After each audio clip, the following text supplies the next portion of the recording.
Hace ya algunos días, el gobierno de Gabriel Boric, impulsado con mucha fuerza por la ministra vocera de gobierno Camila Vallejo, militante además del Partido Comunista y exdiputada, habían impulsado una comisión contra la llamada desinformación, lo que ha sido clasificado de manera transversal como un mecanismo de censura de las redes sociales, de la prensa y de pensamientos disidentes.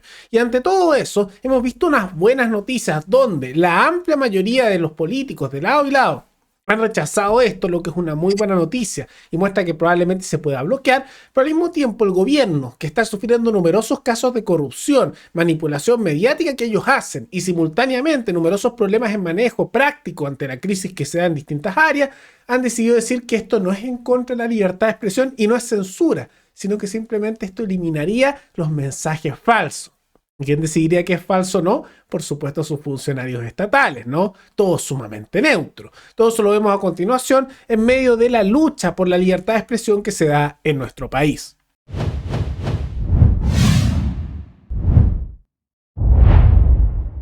Tal como lo mencionamos hace algunos días, se presentó en el diario oficial, sin pasar por el Congreso, de manera bastante directa, con decreto por parte de la presidencia, la creación de una comisión contra la llamada desinformación. Ahora, esto ha generado bastantes críticas por una serie de motivos. Por un lado, y vamos a la crítica importante, figuras políticas tanto en el Senado como en la Cámara de Diputados y en los partidos, en la izquierda como en la derecha, han salido a cuestionar esta propuesta. Hay malestares tanto desde el Partido Socialista a todo lo que está a la derecha del PS. La centroizquierda por el rechazo también se ha mostrado contraria por completo a esto, al igual que la derecha en su conjunto. Entonces no están los votos para que esto se apruebe si es que son consistentes con la crítica que están haciendo ahora. Pero son buenas noticias, ya que ante este intento de censura tan directo hay una oposición política mayoritaria.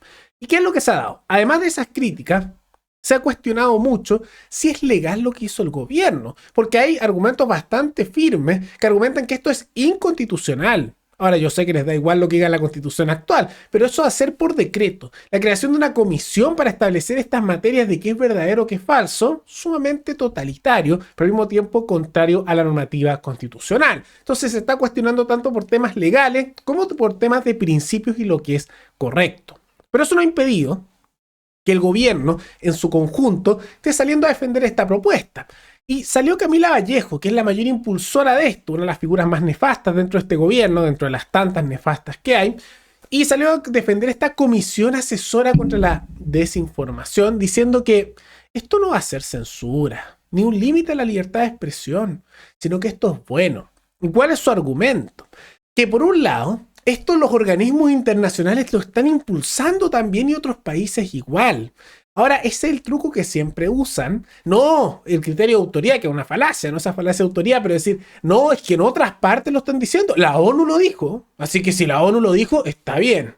Está bien porque lo dijo la ONU.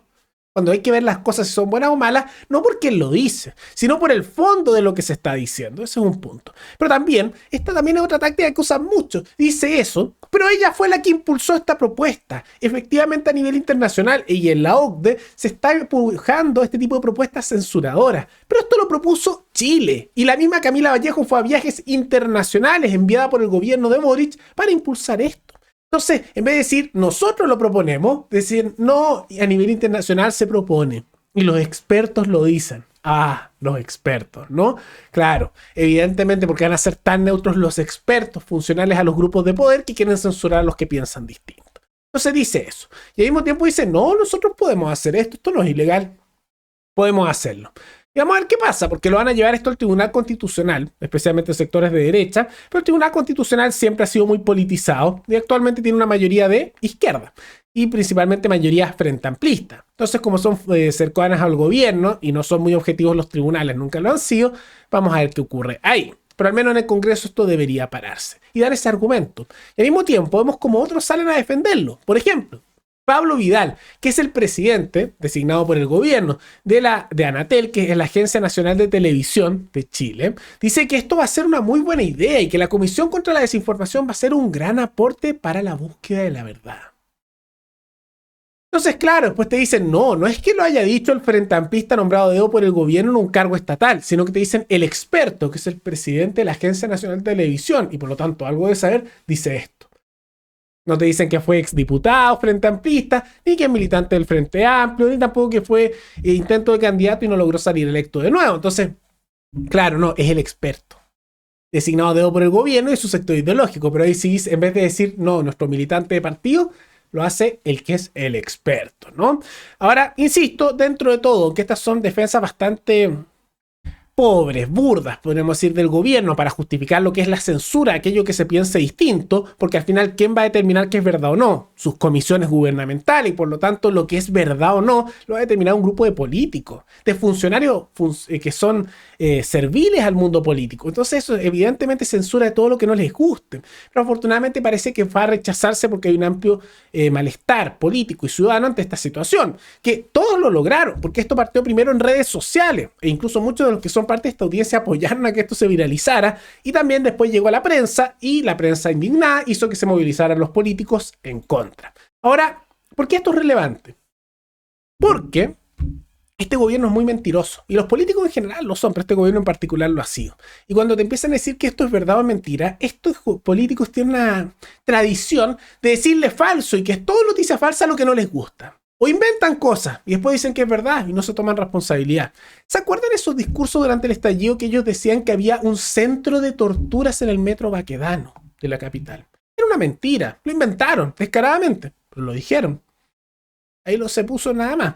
También hay que recordar que cuando ocurrió y que sigue dándose el escándalo de corrupción de Catalina Pérez, trataron de defenderla al principio. Y el gobierno andaba diciendo a través del Ministerio de Vivienda que era normal, que no había nada raro en estos casos. No hay nada raro. Eso hubiera sido la verdad oficial. Todo lo otro es noticia falsa, se censura. Y ahora, claro, por presión mediática han tenido que reconocer que hay corrupción aquí. Han tenido que reconocer que hay abusos de su sector político. Pero no porque ellos quisieran, no por gusto, sino porque se les presionó por presión ciudadana y mediática a que lo reconocieran.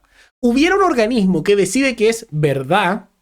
Eso no se habla. La primera versión oficial de no, todo esto es normal, nadie investigue nada, hubiera sido la versión que se acepta. Y de lo contrario, se censura.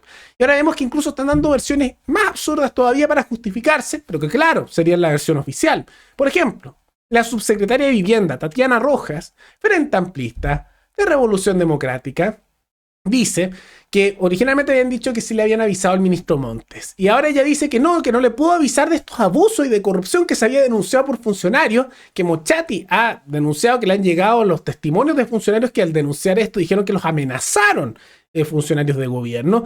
Ella ha dicho que no le pudo avisar al ministro Montes porque no alcanzó. Hay justo la militante de Revolución Democrática que es subsecretaria, nombrada a dedo por el presidente. Desde el mismo partido donde ocurre este escándalo de fundaciones, justo no le pudo avisar al ministro. Justo. Hoy no, miren las coincidencias que justo no le pudo avisar. Porque según ella estaba investigando más para hacer una denuncia. Pues, claro, sí, súper creíble, por supuesto. Por eso el gobierno dijo al principio que esto era normal y lo defendió. No, esas coincidencias del mundo político no dejan de ser. Ahora, nosotros nos burlamos un poco de manera algo irónica de eso, porque es casi absurdo, ¿no? Pero ahora sus argumentos son así. Es que no pude avisarle. Justo no pudimos avisarle el caso de corrupción. Fue justo, ¿no? Si no alcanzamos, no se pudo. No se pudo. No es creíble, ¿no? No es creíble. Es un absurdo, ¿no? Entonces, si hubiera una ley de medios, o si estuvieran estas comisiones de censura, que son esta comisión asesora contra la desinformación, va en esa dirección, este tipo de cosas se aceptarían nada más.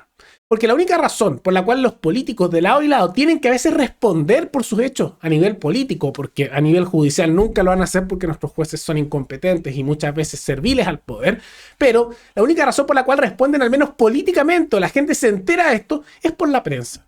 Es solo por eso. Y el momento que se establezca la ley de medios que ellos hace tiempo tratan de aprobar y se empiecen a impulsar estructuras de censura a través de estas llamadas comisiones contra la desinformación, eso se acaba.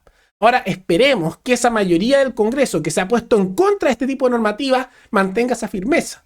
Que les rechacen por completo el presupuesto del ministerio asociado a esto, de ciencia y tecnología, que se los corten.